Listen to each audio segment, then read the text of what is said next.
On July 11, 1995, more than 8,000 Muslim Bosnians were killed in what's known as the Srebrenica massacre.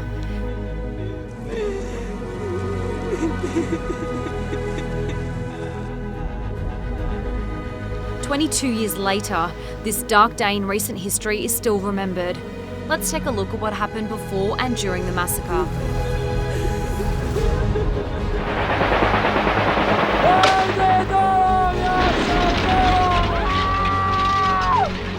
At the beginning of July 1995, thousands of Bosnians lived in Srebrenica, declared a safe area by the UN.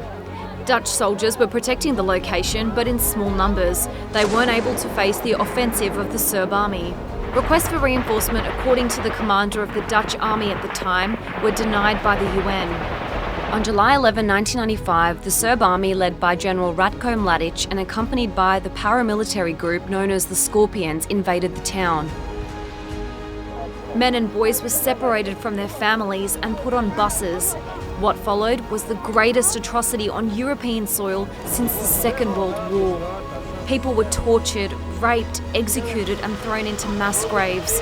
There are reports of people buried alive or forced to kill relatives. Some even committed suicide to avoid the atrocities.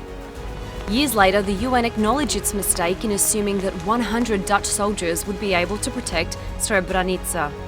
General Ratko Mladic was a fugitive for 15 years and was arrested in 2011.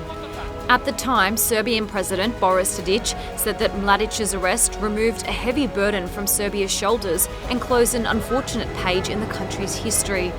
22 years later, the massacre is still remembered with extreme sadness.